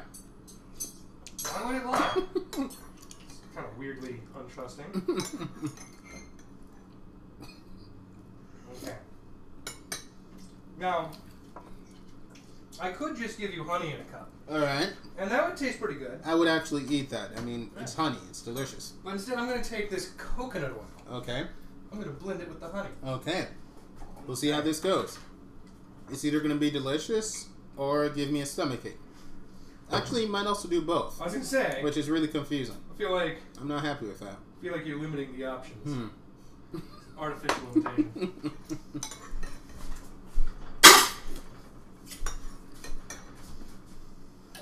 I could put other things in it and make it a magic potion. Define magic. It could do something to you. Such as? It's a magic potion. You can't just... I mean, you like know... You don't make the potion to do a specific thing. You make the potion and then see what it does. No, it's actually the exact opposite. Like, you make a potion, you go, oh, this is going to restore my health. I'm not sure that's true. That's how it works. Is the potion going to give me more mana? You could. Maybe. I'm just saying maybe. Okay. Huh. Okay, I'm going to give you your bite of deliciousness. Okay, we're going to see what this is, Internet. It only looks a little bit like boogers. If this doesn't end well, please tell my mother that I love her. Also, make sure he doesn't fondle my body. So you see, it looks like fudge. Okay.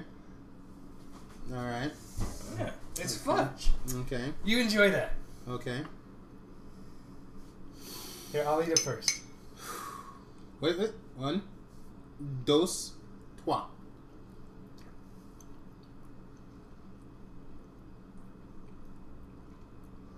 Yeah? Yeah? I'm not sure what's going on right now. You're experiencing the joys of oily honey. I'm not sure that's it. Oil honey. I'm really not 100%. I mean, it's sweet. What a delightful dessert. It has a very smooth, somewhat slimy texture. Like fudge. Like Fudge. Honey fudge. fudge dipped Fudge honey? in Crisco. But there's no Crisco. That's the coconut oil. Right. So I've just been on a bit of an adventure. Whoa, wait. Too much honey can cause long-term and irreversible digestive damage? You did good, buddy. What can it do to you? James is now worried since every day he wakes up and drinks a tub of honey. And does it induce diabetes more than like a similar amount of sugar would do so? That's always my question with these sorts of statements. Like, is honey? Because she said that eating a lot of honey would give you diabetes. Yeah. Maybe, but faster or slower than eating an equivalent amount of Hostess cupcakes, for instance. That would be my question. Okay. I judge my health based on Hostess cupcakes. Okay. But you have to eat shitloads of it. What counts as a shitload, though? Oh, you know what a shitload is. Is 2 pounds of honey a shitload? If you're eating it all at once? Or, like, over the course of a day. Yes, that is a shitload. Let me put it to you this way. They are, you know how there's, like, fertilizer bags? Yes. Those are literally loads of shit. So if the amount of food you eat is the same weight as a bag of fertilizer, then that qualifies as a shitload. You keep moving the goalposts. That's all I'm going to say. Is that we're having a lovely time, and then you're all like, this is a shit bag, and pour your honey on fertilizer. Why? Wait, I didn't say... None of that makes any sense. Okay, now you're just confusing the issue. And the issue is... Shut up. So anyway, guys, we hope you are enjoying our live cast. We've got about 20 minutes left here to chit-chat before we will have to run. But we hope that you are enjoying yourself. Chit-chat and shenana. Chit-chat and shenana. What? Hold on. Shenana. Who is the verb form of shenanigans. Learn how to conjugate. What? Read a book. You will read. I refuse your reading. Reading is for the weak. You know, technically you were reading their comments. I read nothing. It was text. You've read nothing. We read nothing. Now you're just... Conjugating. Yeah. Yeah, I'm conjugating. Okay. It's important to do. Man, I feel like honey is coating the entirety of my mouth. I feel like the oil helps it cling to the surface of every portion of my mouth. Almost as if it were oily. So essentially, we've discovered, one nice recipe that's good to do, and one that you might want to avoid. What? I wasn't going to knock your soup that hard.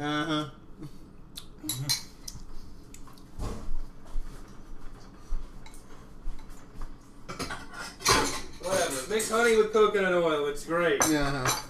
Are you going to have more? No, thank you. Okay. Cataron, thank you for tuning in. We like doing this stuff, and we like... we're really glad that people enjoy it. So we are happy that we have been able to make you a bit happy today. Yes. Throw the napkin. You're happy. I was wrong. You're happy. I went the wrong place. Happy.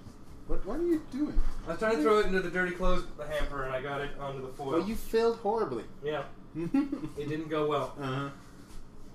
This is why you can't play basketball. Or that handball. is not the only reason or I can't play basketball. Or volleyball. There are plenty of reasons I can't do those things. Or any sport that involves essentially hurling things. Although you might be okay at midget hurling. Oh, I need to look this up. What are you doing? I need to look up dangerous honey. You realize that the solution to this problem that you're apparently worried about right now is to limit the amount of honey you eat. Like most health issues when it comes to food. To ride the line, right on the line. It's moderation. No. Is the secret. No.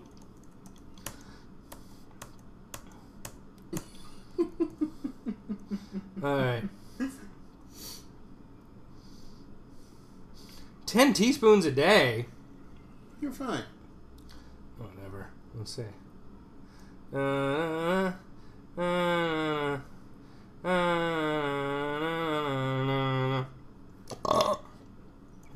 Excuse me. You're very classy. Excuse you. What are you doing? 5 tablespoons of honey a day is fine. It says. I've never had that much honey in a day. So probably we're cool. You think? I think we're okay. Alright. I think we're going to be alright, Mark. Okay. So calm down. What? Calm down. What? Whoa. James? Contain yourself. Wait, what's going... Here's Mark's emotions. Here's a box.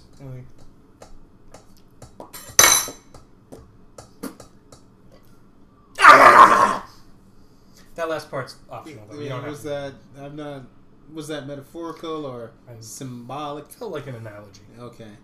All right, an allegory or something.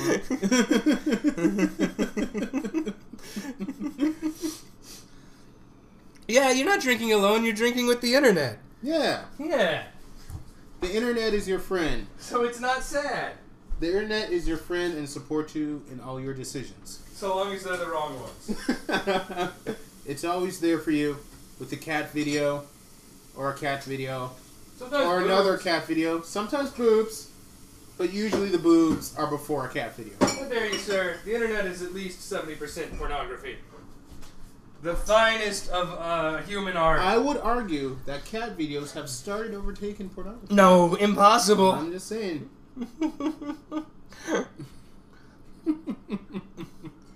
Ugh. Beer in the middle of the day leaves you feeling very... There's like half a bottle of champagne there that you need to finish. I'm driving home. Which is where I probably finished that bottle of champagne.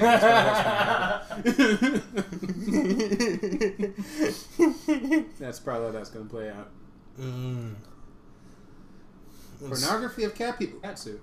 I do have a cat suit. And none of us have shame. But we do still have living parents. We could make pseudonyms.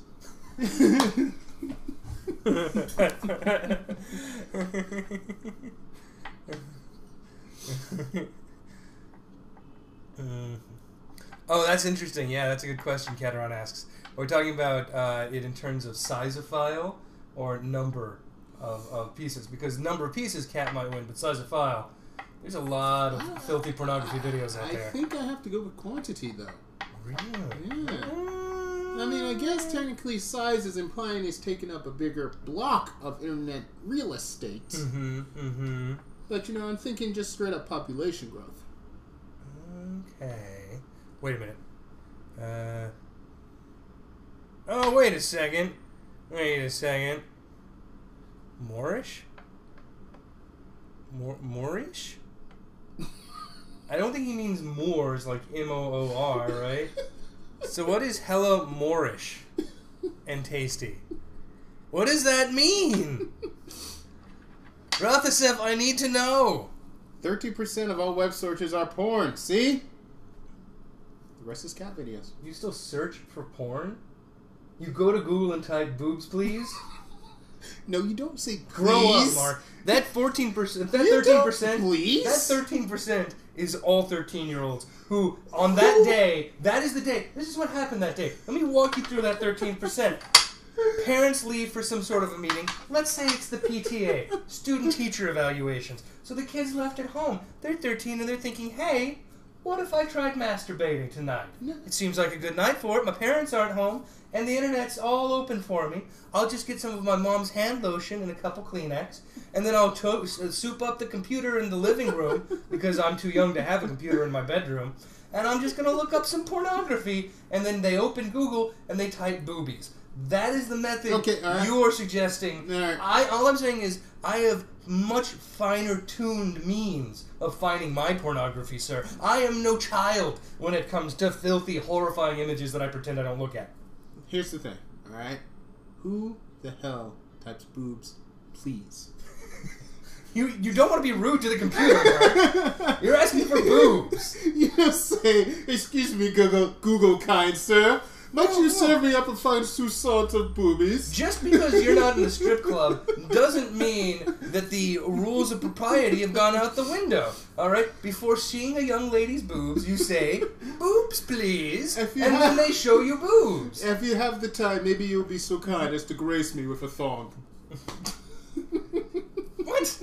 You're referencing the clothing now. That's gross. You should have said, if you'd be so kind as to grace me with a photo of your vagina. You see, that's classy. It's the vagina. That's human. That's beautiful. The thong is trying to mask it, make it dirty. That's horrible. So what you're saying is you're a nudist. For everyone that isn't me. I could question that logic, but I think I'm just going to be grateful that it works out for most of us. And then I get to wear a shirt that says, I have a 14-inch penis, but you can't see it. So you're going with the whole mystery angle? Yes. Okay. Oh, what is it called when you lie to people? Is that mystery? Because that's what I'm thinking.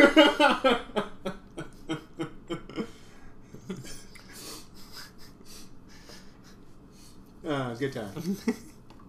And to think, we started with cooking soup. It tends to devolve.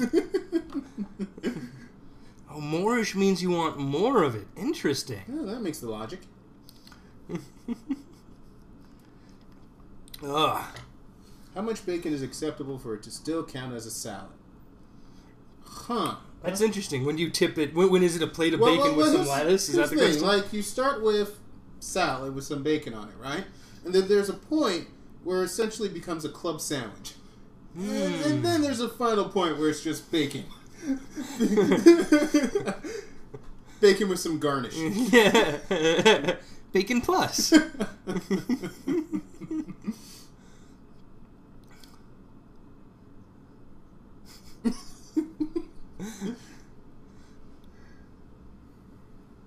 So I'd say I think you can get away with, let's say, 15% bacon and still have it be a salad. I think the trick is you don't want the bacon grease to become more detectable texturally than the salad dressing. Well, so that's got to be part of it, right? If you're putting the bacon on the salad, you want to get that grease off anyway. What? Yeah. Bacon grease is good for you or something, I think. No, you want to save the bacon grease for other stuff. But if you're putting it on the salad... Like your beverage. Okay, sure. But if you're putting it on the salad... You want to get the grease off. What kind of slurp... Do you think a bacon grease, like, if you drank it through a straw, it would sound like a milkshake? Because it's thick. Right. But it's, like, thicker than a milkshake. I don't think it actually would make a sound. I think it'd be, like, almost heavy boba tea. Oh, interesting. Yeah. I could see that. Yeah. Like little pieces of liquid and then little balls of bacon fat. Yeah, that'd be good. Alright. Suds. I love Brussels sprouts with mac and cheese. That's right.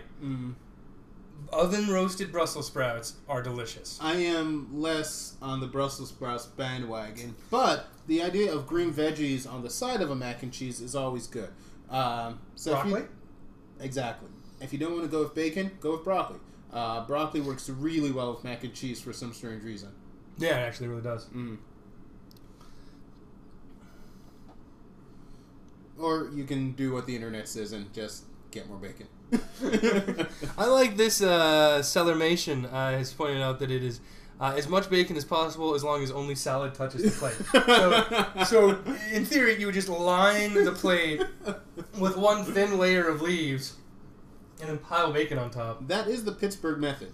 Well, it is also true that something is a salad if it is served with ranch dressing on top. Oh, we might have. Yeah. Are we off? No, we didn't crash. All right. It does that all the time. We good? All right. But yeah, that's the Pittsburgh method. Get a salad and throw stuff on top, and we'll see what happens. When the bacon is moldy and green, it counts as salad on its own. False. Okay, rule of thumb: you can push things a lot farther than American wisdom might tell you when it comes to foods. But but if your meat is green, you have crossed a line. Well, there's green eggs and ham, man. That is a book. You alright? It is not a documentary. I've had some. It's alright. You had green eggs and ham. I had it, and I was fine, I think. My memory got kind of fuzzy around that period of time, but I'm pretty sure I was fine. It's time for Father James's Almanac's book of wise sayings. Wise saying the first is, if you blacked out, you did something wrong. I didn't necessarily black out. Maybe. Okay. If you don't know if you blacked out or not, that is also a concern. What? It suggests that the answer is yes. What? Is this? Probably you blacked out if you don't know if you blacked out. I'm fine. I'm fine.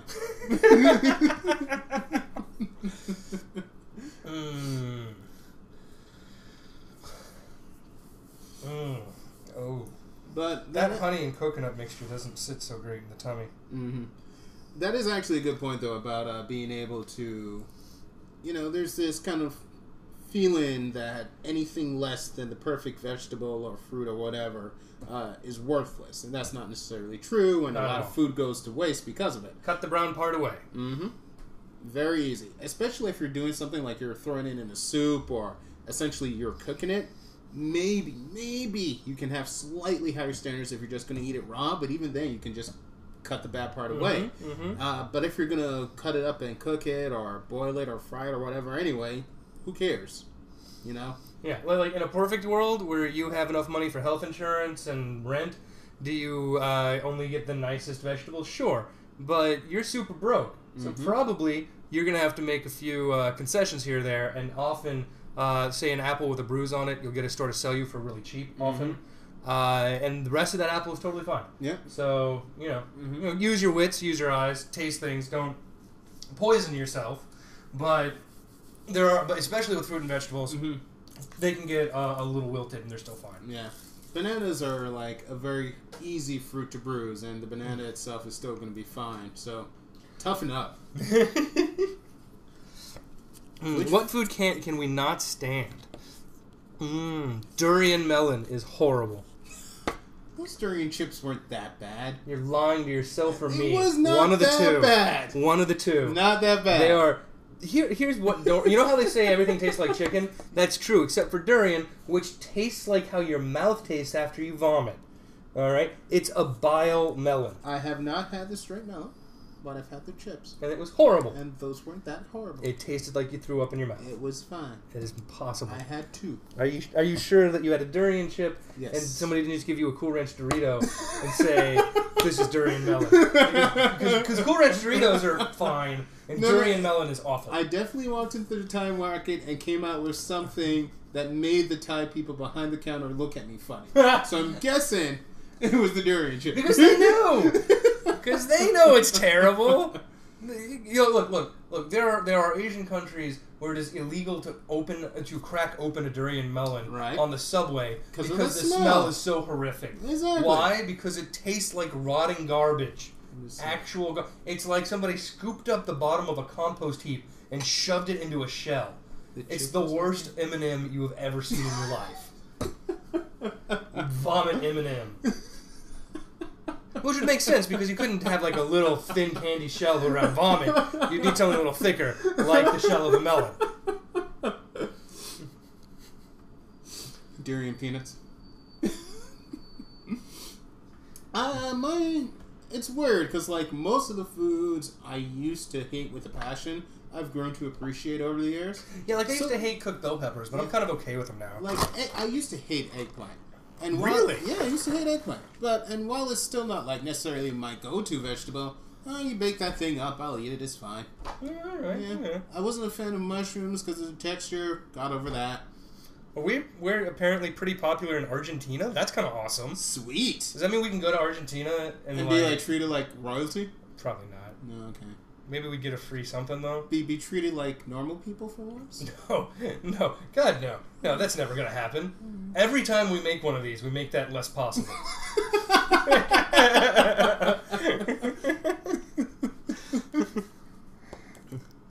Well then, hi Argentina. You guys are awesome. Wait a minute. Kidney pie. So isn't kidney pie all kidneys? Isn't that the point of kidney pie? I don't know anything about kidney pie, I realize. It's one of those things you hear about, but I've never tried it. I bet it's good. I'll give it a whirl. Yeah. There are certain foods... Kidneys are a little crunchy sometimes. Yeah, there are certain foods that I will admit pure ick factor keeps me from eating it. Oh, what do you got? Like brain. Never going to touch a brain anything. Brain is tough. Yeah, brain is tricky. Not going to do it. Blood stuff. No blood sausage? Could be good. I'm not going to deny it could be good, but there's just something about not a vampire. So. Yeah, I'm sure. I'm sure Canada would be very polite and pleasant to us, to Cateran, in that we are humans. Exactly. And it's Canada. They don't even let you guys own guns, from what I hear. I went to Toronto and it was a very nice trip. Everyone was super nice. Oh. Yeah, it was good times. That's weird. So, like, if you ask for directions, do people spit at you? No.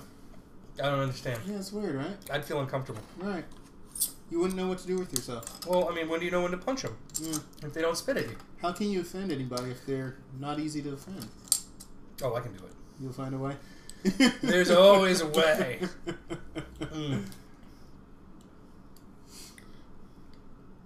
Steak and kidney pie. Alright. Yes. As an Englishman, this person wants to know how you could dare to not like black sausage. By the way, English person, the only reason anybody likes your food is because you took over India and then got kicked out. So I'm just saying, England, let's be careful about how much we brag. How do I not like... Except for fish and chips. Those are... Well, I don't know. Fish and chips, is that...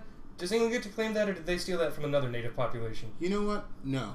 There was the joke, the obvious black sausage joke, and you know what? I'm going to be the big man. You decided to be above it. I decided to go above it. I'm just going to take the high road. And call attention to the fact that I took the high road. I'm not going to make a joke about my black sausage, which would be a reference to my penis. Too dignified for such tomfoolery, and thus no black penis jokes will be happening today. Notice how I didn't say big black penis because I'm not racist, and I embrace that you can have a tiny penis. Post-racial society. Mark has a tiny penis.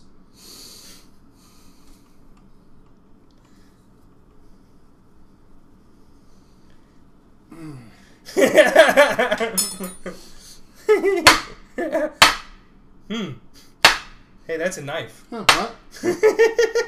Oh, why am I doing this? This is weird. I did... Whoa, that's strange. What are crispy eels? Hold on. Hold on, England. I need more explanations of your odd food culture. I'm guessing it's eels crispy. So is it like deep fried eels? And that makes it crispy? Or is it just like you cook it into the skin? You can deep fry everything. It's true. This is a fact. It's true. I didn't know that England ate eels. I thought that was more of like a sushi thing. Yeah, maybe. I don't know. But maybe they do. I'm fucking with you. I know that England eats eels. But I've not actually had it that often. We could make eels sometime. Sometimes you prepare eels when they're alive. We're not going to do that. We could do it. They like twist around and beg for their life, and then you're like, sorry, eels.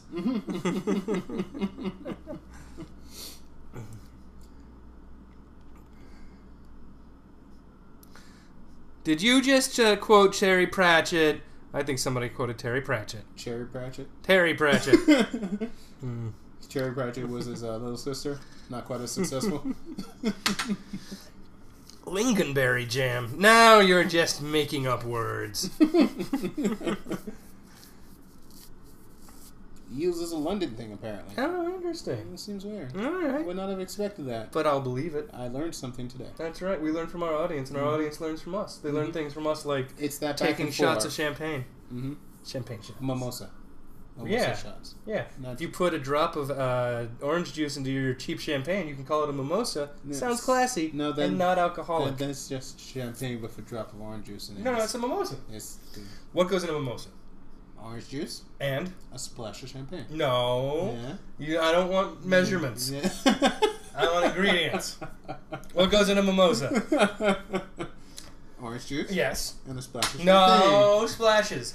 Orange juice and I'm not going and champagne. I'm not. True or false? Mimosas have orange juice and champagne. True. Because it is true that it has orange juice and champagne, thus, if one were to have a bottle of orange juice, I'm sorry, champagne, see how I got it confused because they're both in it. You have a bottle of champagne, drop a little orange juice in, mimosa. Maybe a bad mimosa, but a mimosa. It's not champagne with a splash of orange juice. It's the other way around. It depends. Maybe it's just a very dry mimosa.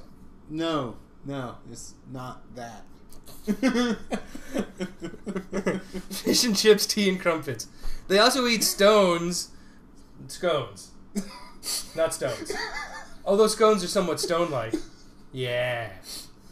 They eat stones, huh? To be fair, we have all been that desperate at some point. Eels and jelly? Now I'm really confused. Now I'm very interesting. Alright, eels and jelly. This is totally hand-to-mouth champagne. This is the cheapest champagne that they had in the grocery store. $4. $4. And you could probably find it on sale for $2 at the right time of year.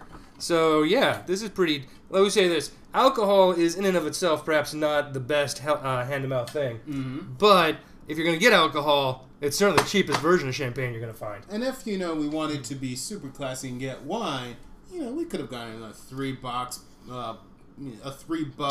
of wine or a $2 chuck. Yeah. Yeah.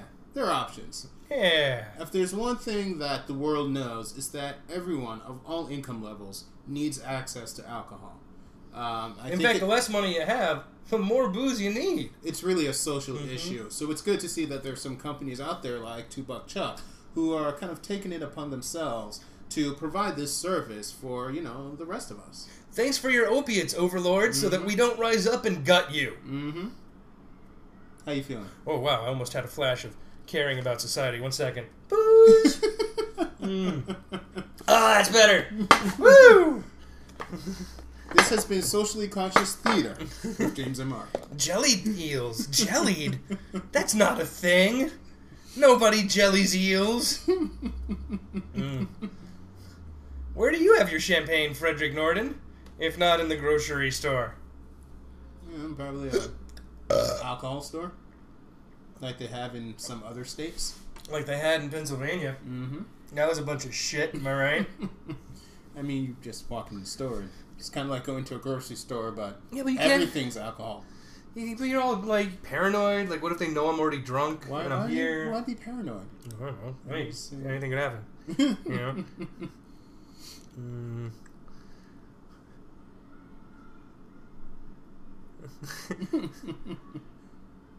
I think if you've got...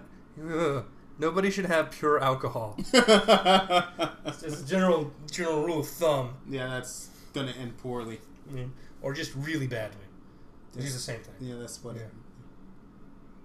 Yeah, I don't know why you had to repeat it. It seemed weird to me. Like, why not just say it the one time? Am I right? Tongue is not a super weird food to Americans. It's definitely something you see in Jewish delis and that kind of thing. Yeah. But it's not the most common meat in the world. Mm-hmm. Definitely, I think some people would consider it a little bit out there. I've had tongue before. It can be very, very good. There's definitely, if you don't eat much tongue, the first few times you do, there's a little bit of a, okay, it's tongue, but it's cool. You kind of have to go through. But it's a tasty meat. Yeah. I had a tongue on a sandwich once. It was all right, but I'm coming from the West Indies. We do oxtail, so we're used to things. Yeah. Where's your judging coming from? Hey, look at the tail. Nobody wants to eat this part. What if we chopped it up and put it in a stew? Pretty much, yes. That's how it came about. You learn how to make it good. Because you have to. Now they're quoting Pulp Fiction. Ever consider using No roadkill. Whoa. No. What if you hit it? No. What if you hit it? No. This is now going to be the hand-to-mouth stance on roadkill. Wait. Negative. But we haven't discussed Unless... Hold on. Unless you hit a deer. What if you hit like a mid-sized cow? No. Wait, cow? Cow. Mid-sized cow. Mid-sized cow. Define mid-size. Enough to destroy your car. Okay. I feel like you should get the cow as kind of like a consolation prize. Okay, that's fair. All right. If it's a deer or a cow, if you can get venison or beef off of it, fine. Anything else, no. All right, guys. Well, I think we're just about at the end of our super sexy afternoon delight with Mark Franklin Williams. Be sure to tune in tomorrow at 6 p.m. Pacific time for testing some fan recipes with me. And again, give him some comedy. Give him something fun to do. Yeah, give me some fun. And we will see you guys again very soon. I'm going to pretend I'm signing off, but it's going to take me a couple seconds to get back to that part. So Mark's going to continue to sing until we sign off. And we're signing off. Yes, we're signing off. Put your hands on it as we're signing off. Yes, I'm in the buff, and we're signing off. Signing off. Give it to me now.